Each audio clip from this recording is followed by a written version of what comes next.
Les amoureux sont sur un nuage rose aujourd'hui. Ce 14 février est le jour par excellence de la célébration de l'amour. En Syrie, des civils fuient le dernier réduit du groupe État islamique dans l'est du pays. Parmi eux, des centaines de femmes et d'enfants.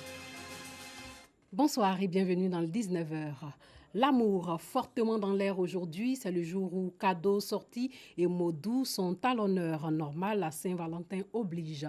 Marque d'attention et dîner ponctue cette soirée. Sûr que de nombreux amoureux partagent en ce moment même un dîner aux chandelles dans un restaurant chic. Le glamour et l'inédit aussi au menu ce 14 février. Nos Sangaré et Gilles Tonian nous parlent de la Saint-Valentin. Allô, Vicège, c'est comment? Vous avez commencé ou bien? Vous êtes où au bistrot? Mais c'est la fête là. 14 février, jour de Saint-Valentin ou fête des amoureux dans la commune de Yopougon. Martin, la trentaine révolue, doit se rendre dans un bistrot du quartier, là où l'attend sa petite amie. Nous n'avons pas l'argent pour partir vers plutôt dans les grandes surfaces. C'est ma femme, elle me comprend, bien sûr. Mais elle dit chérie, est-ce qu'on ne peut pas fréquenter un petit bistrot pour nous faire plaisir? Et j'ai réuni mes amis. Par la grâce de Dieu, eux aussi ils ont compris. Moment de partage et de célébration de l'amour. La Saint-Valentin est un instant choisi qui ravive généralement le cœur de nombreux hommes et de femmes. Si vous me rendez belle, c'est normal. Je fais la Saint-Valentin à la maison avec mon mari. Petit dîner. J'avais 21 ans puis je l'ai croisé. Nous sommes ensemble jusqu'à aujourd'hui. Ça fait plus de 20 ans nous sommes ensemble. Si cette fête est beaucoup adulée par certains, d'autres pas contre, préfèrent rester seuls ou entre parents pour la célébrer. On dit que c'est la fête des amoureux, donc si je n'ai pas d'amoureux, je suis dans mon coin, je suis à l'aise comme ça. Réceptifs, hôteliers et restaurants ne sont pas en marge de cet événement des amoureux. C'est le cas de ce restaurant situé dans la commune de Cocody. Le responsable et ses employés s'activent à offrir une soirée des plus magnifiques aux amoureux. De l'accueil même, parce que c'est un accueil avec du champagne, aux pièces cocktails, aux plats et au dessert. Tout soit tourné autour de l'amour, avec des préparations, des plats particuliers, à savoir donc un tiramisu pour les amoureux, donc avec de la framboise, de la passion, également des produits locaux qui sont retravaillés, la goutille tournée en tourne-dos, la biche que je travaille en tarte-tatin, etc. L'idée c'est de retravailler tout, à orienter vraiment pour les amoureux. 14 février, jour de la Saint-Valentin, est considéré dans de nombreux pays comme la fête des amoureux. Les couples en profitent pour échanger des mots doux et des cadeaux comme preuve d'amour. Bonne fête aux amoureux en tout cas. Une note moins gaie à présent, les mutilations génitales féminines qui ont une incidence sur la santé et l'épanouissement des femmes. Une pratique qui met à mal la vie conjugale de ces filles excisées devenues femmes. Des conséquences bien souvent irréversibles. Pour mettre fin aux mutilations génitales féminines, une rencontre d'information et de sensibilisation initiée par la Direction régionale de la femme, de la famille et de l'enfant en partenariat avec le Fonds des Nations Unies pour la population a eu lieu à Boaké dans le centre du pays. Le reportage de Djeneba Ouattara et Kader Sogodougou. Selon les Nations Unies, environ 200 millions de filles et de femmes sont victimes des mutilations génitales féminines dans le monde. En Afrique, plus de 91 millions de femmes et de filles de plus de 9 ans vivent avec les séquelles dues aux mutilations génitales féminines.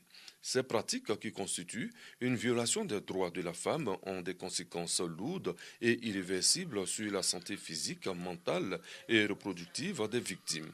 Au regard de ces conséquences, les populations ont été sensibilisées sur les dangers de l'excision et les mariages précoces à Boaké. Une initiative de la Direction régionale de la femme, de la famille et de l'enfant en partenariat avec le Fonds des Nations Unies pour la population. Au niveau du Fonds des Nations Unies pour la population, on a un indicateur de transformation qui est important. Nous disons zéro violence basée sur le genre. Nous devons dénoncer pour que ça puisse s'arrêter. Voilà un peu le message que nous portons à la population et à la communauté tout entière. Les participants à cette séance de sensibilisation entendent apporter leur contribution à la lutte contre ces pratiques néfastes. Je suis bêtée, mais je suis musulmane et j'ai voulu inciser mes filles. J'ai pensé que ça faisait aussi partie de la religion. Mais j'ai une voisine qui m'a dit que non, tu peux pratiquer la religion musulmane sans inciser tes filles. C'est notre tradition, c'est vrai, mais ce temps-là est dépassé. Il faut qu'on fasse l'effort de laisser la jeune fille plutôt aller à l'école que d'être excisée. En Côte d'Ivoire, le taux national de femmes et de filles ayant subi une mutilation génitale est de 38% en 2012 contre 45% en 1998. 10,9% ayant un âge compris entre 0 et 14 ans. Dans la région de Gbeke, 37% de filles et de femmes sont excisées. Sachez qu'un programme hospitalier triennal d'investissement pour l'amélioration des soins de proximité estimé à 833 milliards de francs CFA a été mis en place par le gouvernement aujourd'hui. Le respect des règles de sécurité sur la table lors d'une rencontre entre autorités administratives et sécuritaires s'était à Boaké dans le centre du pays. Dans leur viseur, des propriétaires d'engins à 2 et 3 roues. Ils sont nombreux à faire fi des casques, des panneaux de signalisation. Ajoutez à cela les surcharges et l'inexistence de documents administratifs. Pour pallier cette situation, une campagne de sensibilisation. Soro Corona.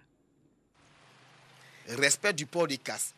Des bandes blanches sur les chaussées, interdiction des surcharges des engins à 2 roues, interdiction de transporter les personnes par les tricycles et établissement des documents administratifs des engins. À Boaké, les propriétaires des engins à 2 et 3 roues font fi de toutes ces dispositions sécuritaires. Celui qui est derrière qui doit porter le casque. Parce que s'il y a un accident, vous avez attrapé quelque chose, n'est-ce pas? Mais lui n'a rien attrapé. Et la plupart du temps, ce qui est constaté, c'est que c'est celui qui est derrière qui voltige. Oui, n'est-ce pas? Pas de soutien. Voilà, et c'est pour ça que, bon, enlevez le casque. Voilà, vous lui donnez le casque. Voilà. Maintenant, vous descendez. Voilà. Voici comment doit se présenter logiquement la chose. Depuis le mois de décembre dernier, une campagne de sensibilisation a été initiée par les autorités administratives et sécuritaires. Après 2 mois de sensibilisation, le message ne semble pas passer. Avant la phase de répression, la sensibilisation s'amplifie. Il faut chercher casque, hein? Il faut mettre le rétroviseur. Il faut aller à l'auto-école pour faire permis. Et puis il faut plus prendre les hommes derrière. On constate que vous avez porté le casque. Bravo, félicitations. Est-ce que vous savez pourquoi vous devez porter le casque? C'est pour ma sécurité. Votre sécurité. Ok, c'est bien. Sur les grandes intersections et les points stratégiques, les forces de sécurité sont déployées. Contrôle, conseil et orientation sont les maîtres mots de cette sensibilisation. Les usagers sont alors invités à respecter toutes les règles de sécurité routière. Nous demandons aux populations de Boaké, pour conduire un engin à 2 roues, il faut se munir de casques. La moto doit avoir des rétroviseurs, il faut avoir des pièces. Pour une certaine catégorie de motos, il faut avoir un permis de conduire. La commune de Boaké compte à ce jour plus de 25 000 engins à 2 et 3 roues. Ces motos et tricycles sont impliqués dans plus de 60% des accidents de la circulation. De nouvelles infrastructures ont été inaugurées à Bondoukou, dans l'est du pays. Des écoles sont sorties de terre, des routes et des infrastructures sportives ont été construites. Une initiative du conseil municipal de la ville, par Gassoro Kone. L'axe Motiamo-Soko, les 3e et 4e feux tricolores, le terrain omnisport du Zanzan et l'école primaire publique Nana Adou Bribri 2. Ce sont entre autres infrastructures routières, sportives et établissements scolaires inaugurés par le conseil municipal de Bondoukou avec à sa tête Kone Iliassou, premier magistrat de la commune. Ces infrastructures, selon les autorités municipales, visent à booster le développement de la commune de Bondoukou en vue de faire d'elle une ville émergente pour le bonheur des populations de cette localité.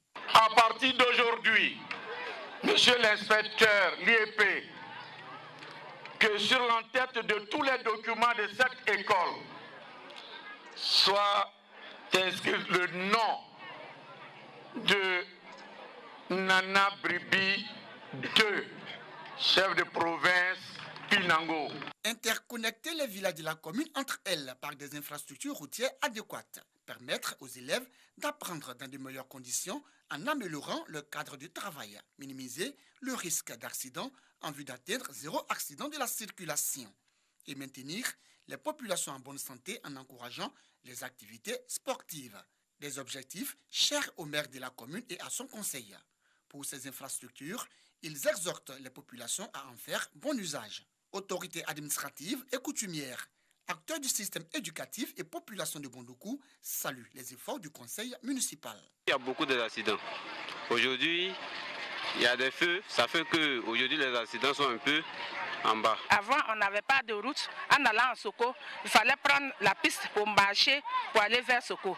Mais depuis l'année passée, le maire nous a offert une route. Donc aujourd'hui, en allant en Soko, on peut aller facilement et puis revenir facilement. Je suis heureuse de faire partie du personnel enseignant et très honorée que monsieur le maire ait tenu à construire cette école ici dans ce quartier. Selon les autorités communales, de nombreuses autres infrastructures de développement verront le jour dans les mois à venir pour le bien-être des populations de Bondoukou.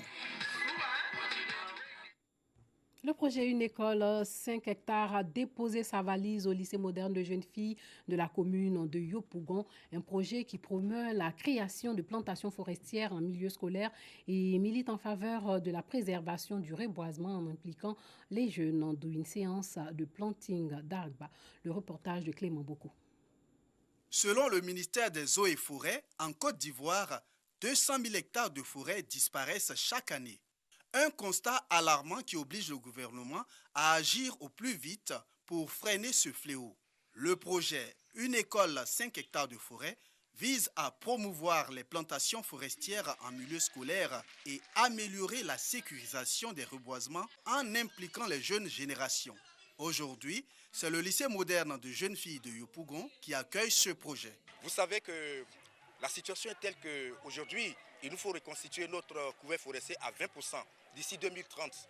Le défi à lancer est très grand et nous pouvons relever ce défi qu'ensemble avec toutes les compétences que nous avons, dont une part non moins importante, les enfants.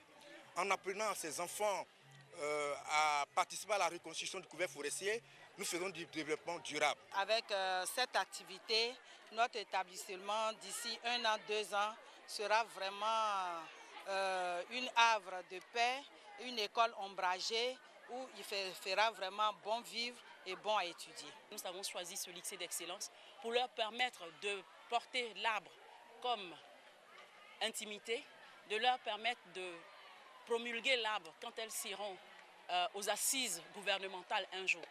L'arbre, ma vie, est une priorité pour nous. Alors nous voulons éduquer ces filles-là à aimer l'arbre afin de reforester demain pour une Côte d'Ivoire meilleure.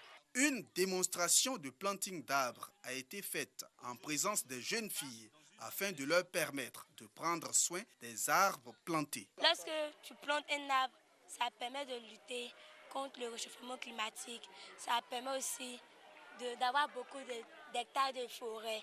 Donc j'invite tous mes amis aussi à faire le reboisement pour que nous ayons beaucoup d'hectares de forêt dans notre pays. La forêt permet d'absorber les gaz à effet de serre et de lutter contre le réchauffement climatique. Éduquer les jeunes à la préservation de l'environnement par le reboisement. Cette action du gouvernement va se poursuivre dans plusieurs écoles du pays. Et puis au moins 43 personnes, en majorité des Béninois, sont portées disparues et plus de 60 autres ont pu être sauvées après le naufrage d'une pirogue surchargée sur le fleuve Niger à la frontière des deux pays. Des deux côtés du fleuve, une enquête a été ouverte pour déterminer les causes précises de l'accident. Le conducteur qui aurait survécu ainsi que le propriétaire devraient être entendus et présentés au procureur. Les recherches doivent reprendre aujourd'hui avec l'arrivée des plongeurs de la marine. Enfin, en Syrie, des centaines de femmes et d'enfants fuient à pied le village de Baghouz, c'est dans l'est du pays, alors que la coalition arabo-kurde des forces démocratiques syriennes poursuit son offensive sur ce dernier réduit des djihadistes du groupe État islamique dans le pays. Voilà, c'est tout pour ce soir. Merci de nous avoir suivis et surtout, portez-vous bien.